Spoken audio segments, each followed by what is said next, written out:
Mesdames et messieurs, bonsoir. Merci d'avoir choisi RTI 1. Voici les titres de ce 20h. Nous irons au palais présidentiel où le chef de l'État a échangé avec la PDG de France Média Monde. L'entretien a porté sur le prix RFI Challenge Afrique remporté par l'Ivoirienne Raïssa Banro. France Média Monde a également vu une émission en langue malinké. Et plus loin, à Washington, se tiennent les assemblées annuelles du groupe de la Banque mondiale et du FMI. Le Premier ministre Amadou Gon Coulibaly prend part aux travaux. Il s'est prononcé à son arrivée sur l'intérêt de la participation ivoirienne à ces assises. Un dossier dans ce 20h, nous jetons nos regards sur les sociétés de dépannage et remorquage de véhicules stationnés sur les voies publiques. Ces sociétés font l'objet de critiques, mais quelles sont les raisons? Enlèvement et remorquage, qu'en est-il exactement? Réponse dans ce journal.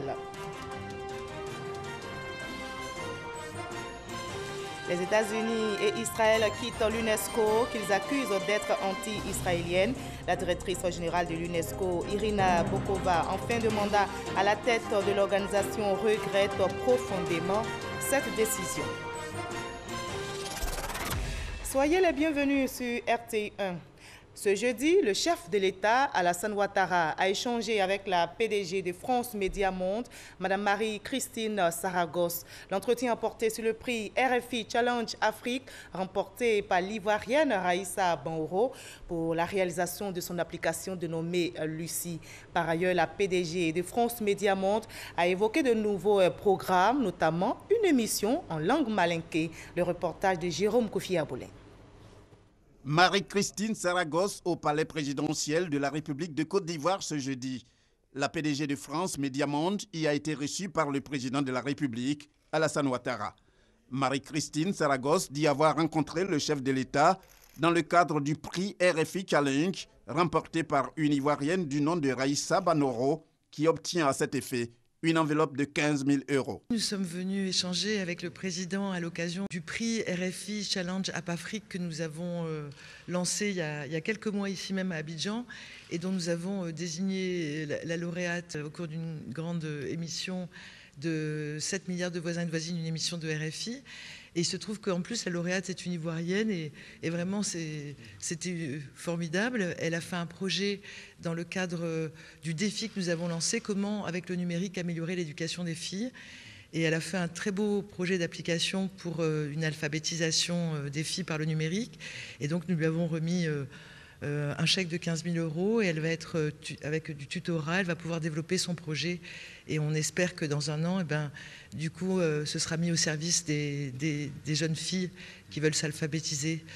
Et puis, on avait aussi abordé d'autres sujets. Nous venons de signer le fait que nous allons pouvoir diffuser en mandinquant, en plus du français, certaines tranches de programmes sur certains émetteurs de RFI et sur nos radios partenaires. Nous avons signé la convention avec la ACA.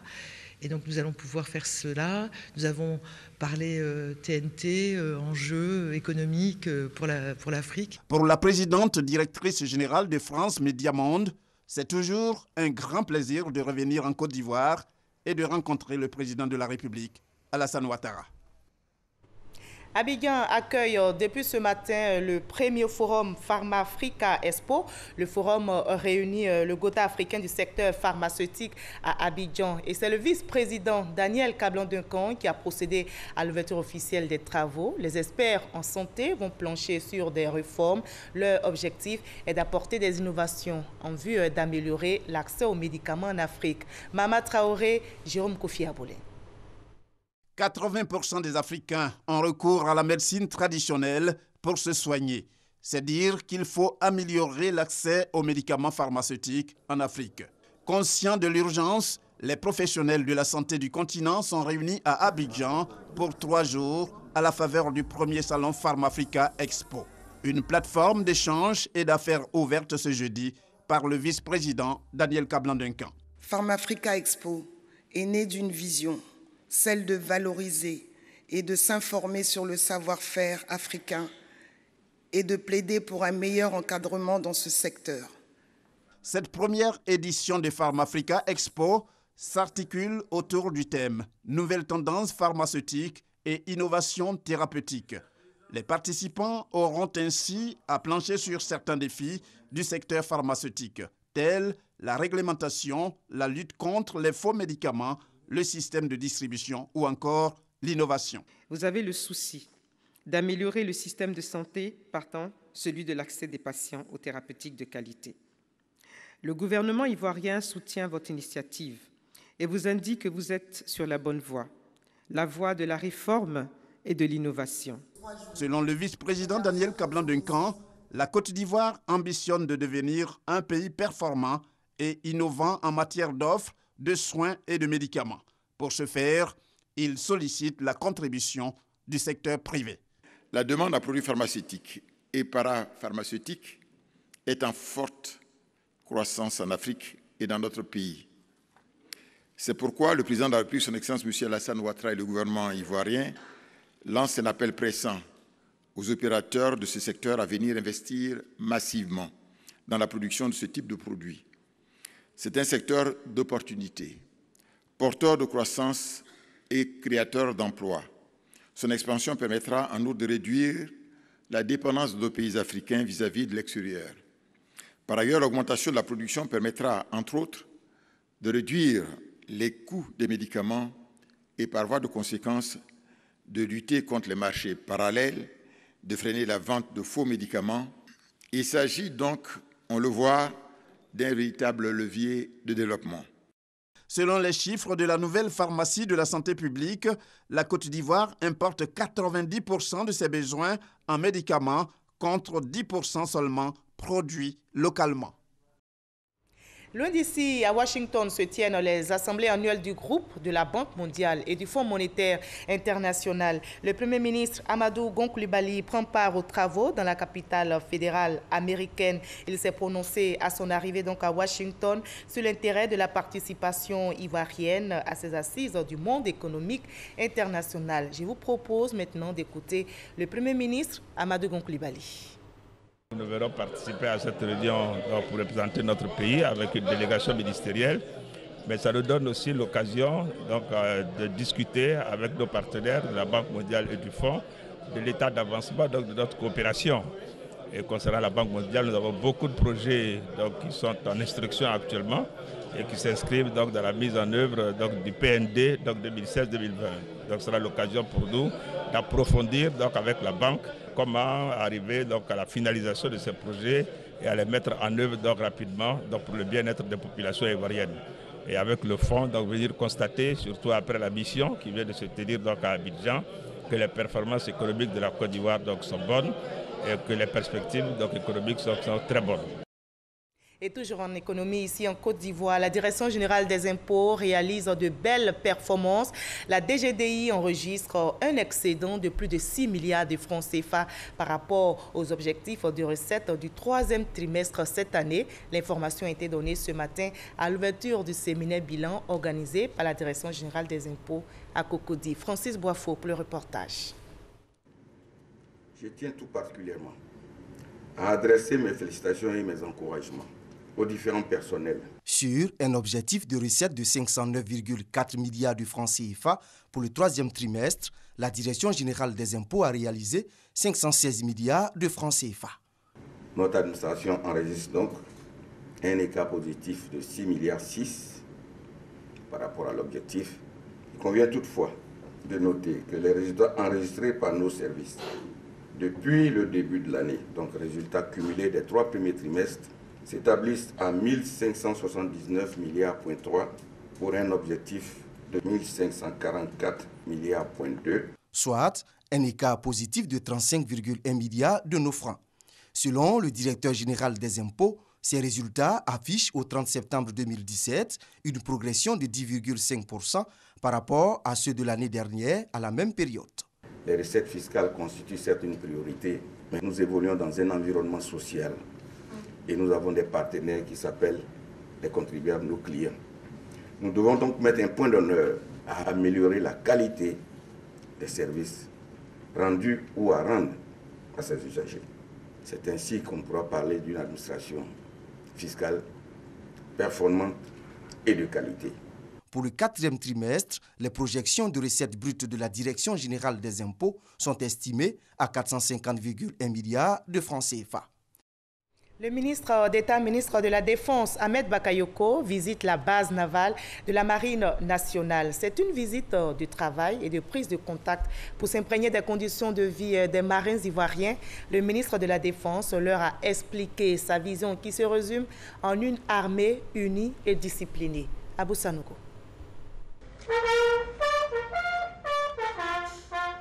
Véritable immersion dans le milieu de vie et de travail des marins ivoiriens. C'est ce que l'on peut retenir de cette journée passée par le ministre d'État, ministre de la Défense Ahmed Bakayoko, avec les soldats de la mer à leur base. Une visite pour toucher du doigt le quotidien opérationnel de la Marine nationale. D'abord, le quai de stationnement à la base annexe au plateau, en pleine réhabilitation pour apprécier l'état d'avancement des travaux. Ensuite, le centre opérationnel de la Marine nationale à la base navale à Lokodjoro. Un centre qui a pour mission d'assurer le contrôle des eaux maritimes à travers une surveillance constante et de recueillir des informations sur tous les navires qui traversent les eaux ivoiriennes. Et enfin, le ministre d'État Ahmed Bakayoko s'est rendu à l'ATEMA, l'atelier de la Marine nationale qui a pour mission le soutien de la flotte de la Marine nationale. Cet atelier est chargé d'assurer le maintien en conditions opérationnelles des navires et vedettes. Revenus à la base annexe au plateau, les marins ont témoigné leur gratitude au ministre d'État Ahmed Bakayoko. Nous sommes heureux et fiers de votre nomination parce que, connaissant votre sens de l'honneur, votre sens élevé du devoir, et votre rigueur à la tâche, vous saurez relever le défi de la projection de notre outil de défense vers l'émergence annoncée pour l'horizon 2020.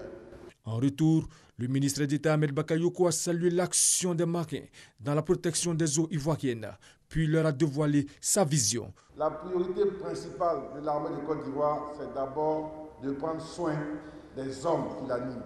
Le président de la République a déjà dégagé un budget important pour que nous puissions rénover toutes les cuisines ou construire des cuisines neuves et des réfectoires neufs.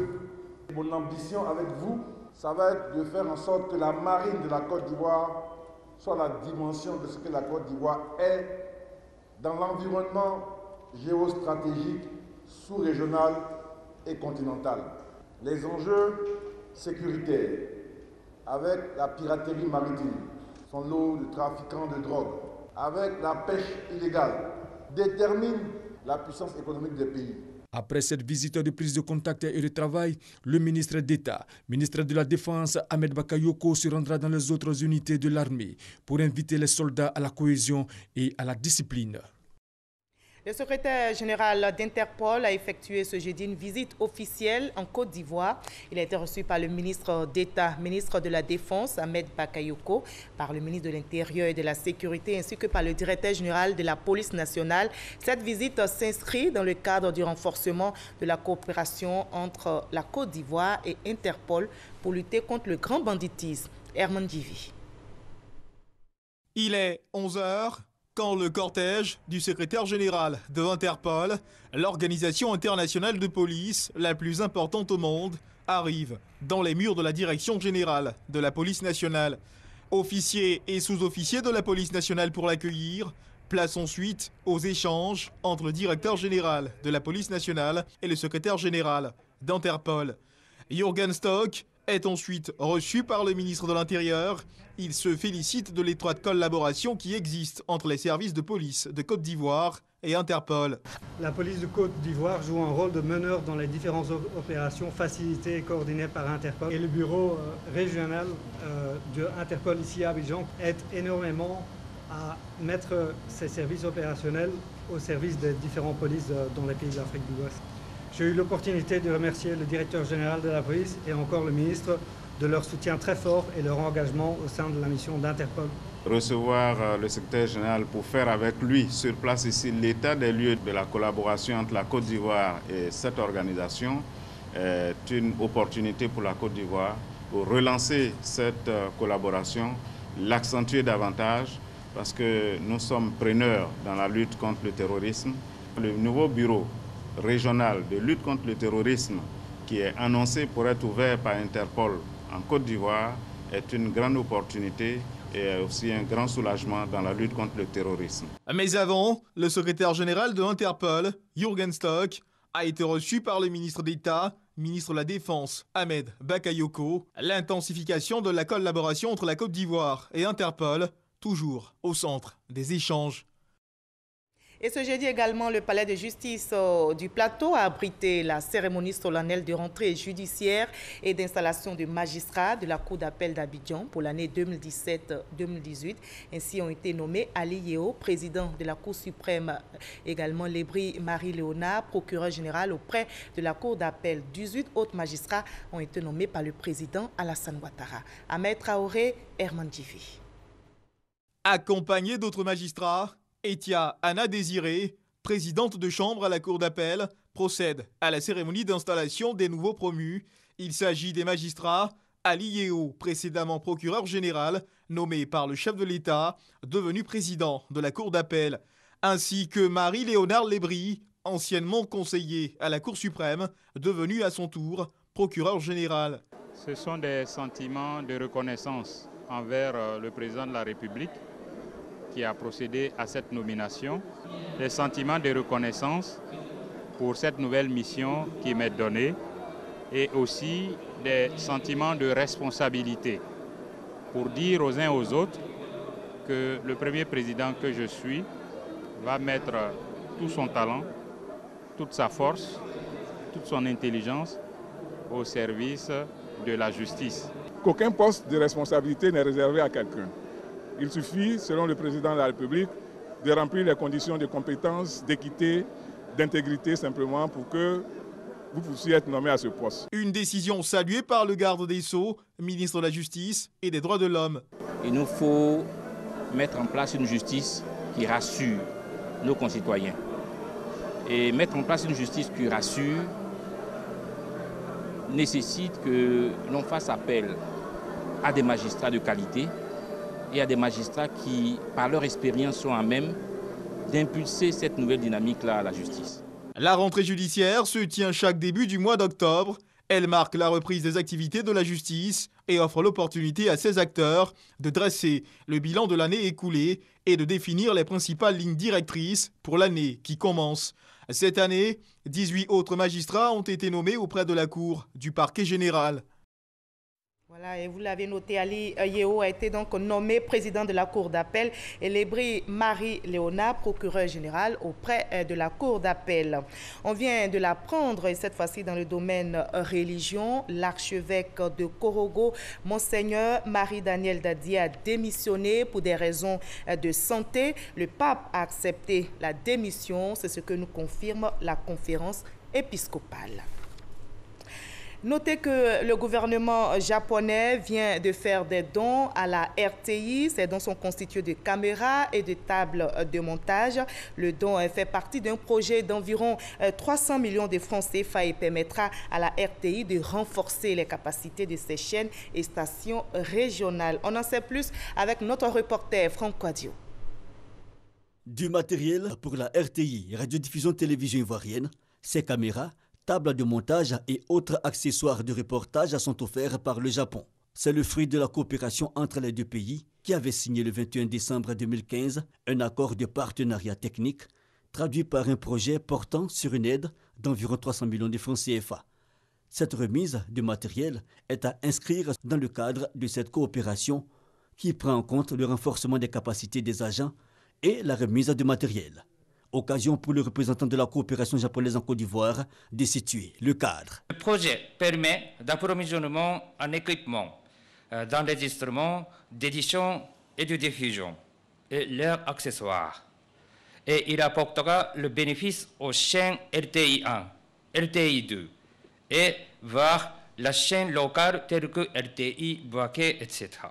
Du matériel qui arrive à point nommé. La RTI est inscrite dans une dynamique de déploiement à travers tout le pays et ce matériel va redynamiser les différentes chaînes et stations régionales.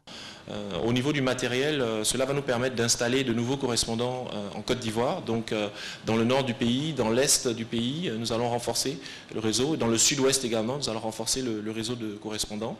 Et cela va même soutenir certaines initiatives. Nous nous organisons pour donner beaucoup plus de visibilité à l'actualité régionale, puisque nous avons maintenant des correspondants. Donc ils vont pouvoir rendre compte aux Ivoiriens de tout ce qui se passe, de la richesse et de la diversité. L'État représenté par la tutelle tutelle, le ministre de la Communication Bruno Damagné-Koné a exprimé sa satisfaction.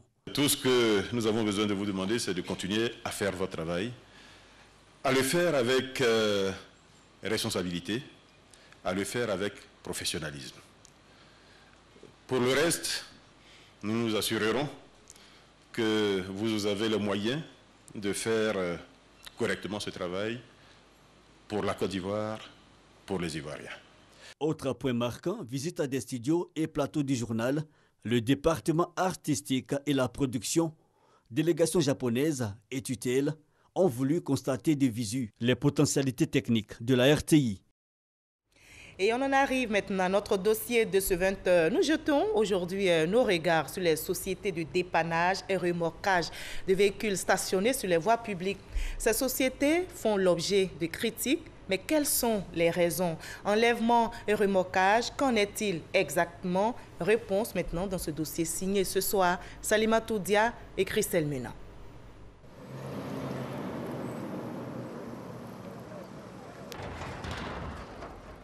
Monsieur, non, monsieur. Ici, on ne regarde pas ici. On vous comprend. Non, attendez. Non, calmez-vous. Calmez-vous. Monsieur. Monsieur. Monsieur. Calmez-vous. On va le demander. Je n'ai pas en panne. Tu peux démarrer. Il faut monter. Regarde, calmez-vous. Enlevez. Monsieur,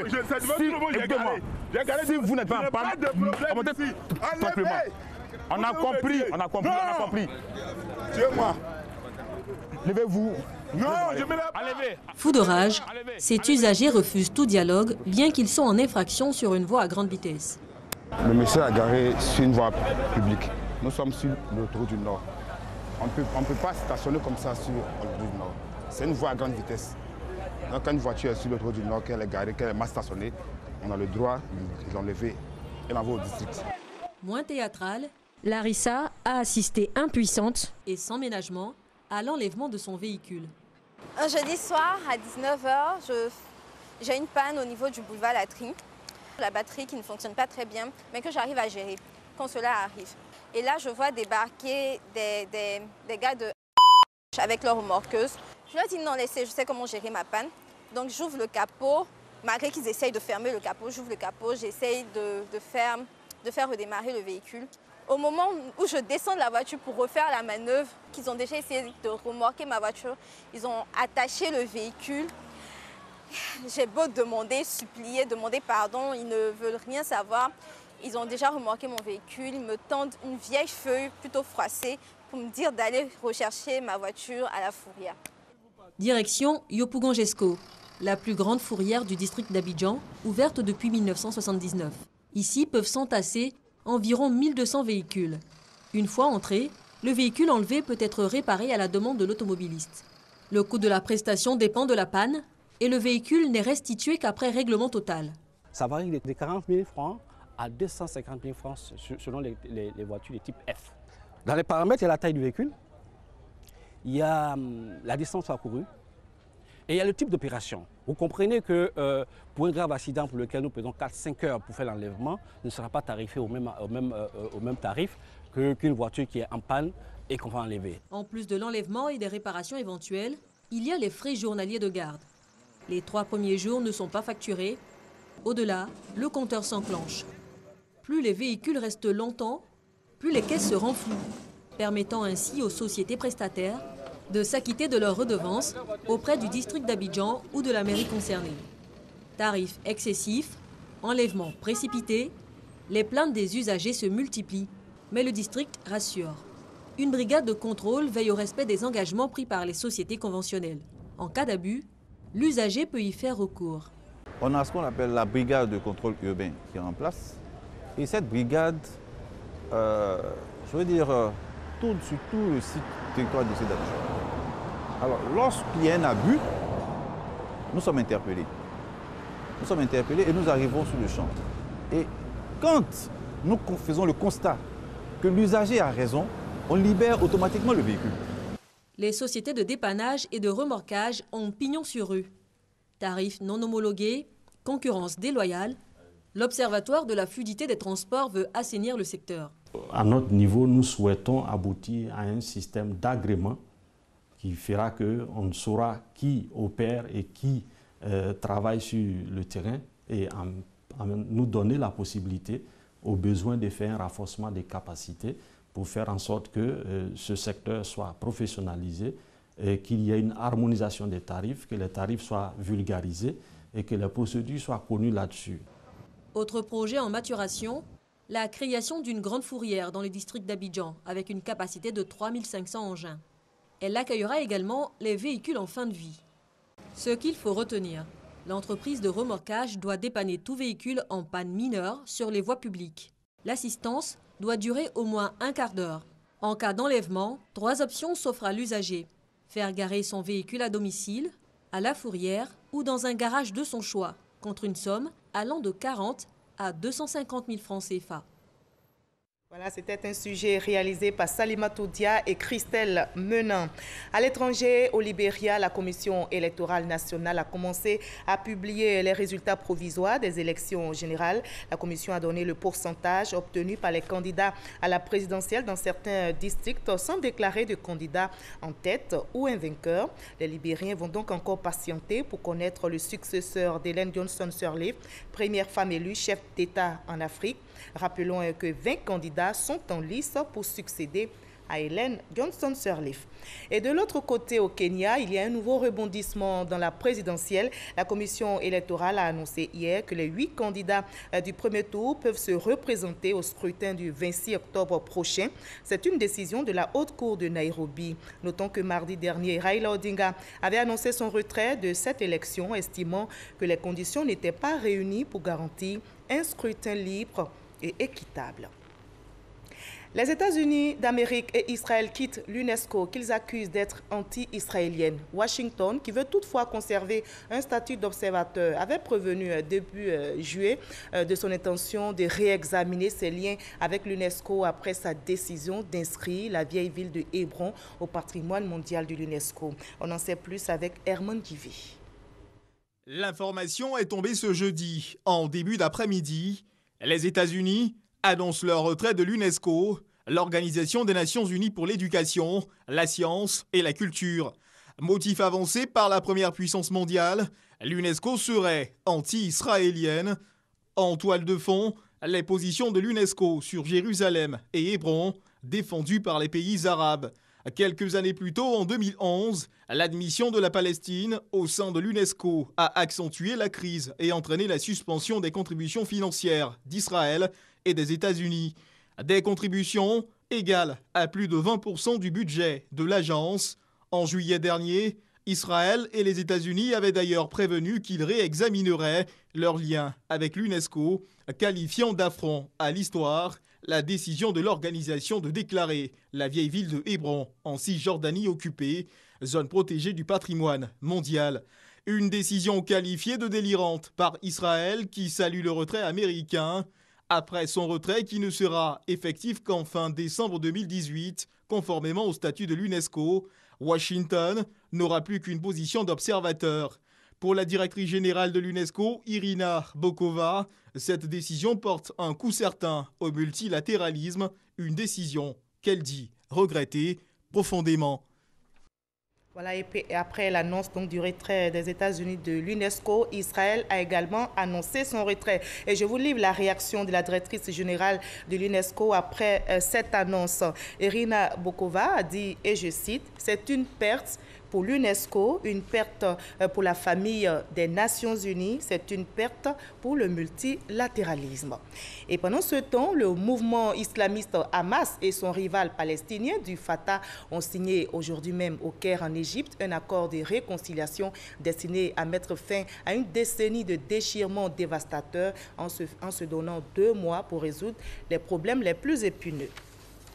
On va terminer par le sport. Après 18 ans d'absence sur la scène internationale, l'Open Golf de Côte d'Ivoire renaît. Et pour marquer le coup de ce renouveau, le ministre d'État, ministre de la Défense, Ahmed Bakayoko, a procédé au lancement sur le parcours de l'Ivoire Golf Club de Cocody. Arsène Kwasi et Aude Alegbe nous y conduisent. Ça y est, c'est fait.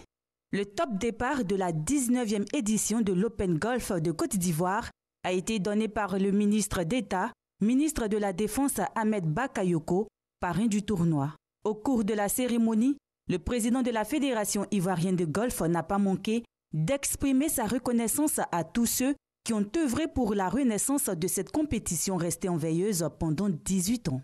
Cela n'aurait pas été possible si on n'avait pas eu le soutien de nos partenaires et de nos sponsors. Grâce à certains passionnés du golf, nous sommes mis ensemble avec à la tête M. Brahif pour réussir à faire ce Open de Côte d'Ivoire. Le parrain Ahmed Bakayoko a adressé des mots d'encouragement à l'équipe qui a travaillé pour ce prestigieux tournoi qui porte le nom de Félix Houphouët-Boigny et dont les retombées vont au-delà du sport. C'est un tournoi prestigieux. Depuis 18 ans, il ne se réalisait pas. Et je considère que c'est un indicateur de la vitalité retrouvée de la Côte d'Ivoire. Quand il y a de la vie, le plaisir de se retrouver, on peut se permettre de jouer au golf. Plus de 170 golfeurs venus d'horizons divers prennent part à cette compétition majeure qui réconcilie le golf ivoirien avec la scène sportive internationale. L'Open Golf de Côte d'Ivoire doté du trophée Félix Houphouët-Boigny s'achève le 15 octobre. Fin de ce 20h, merci à vous tous de votre aimable attention. Je vous retrouve avec le même plaisir demain à la même heure.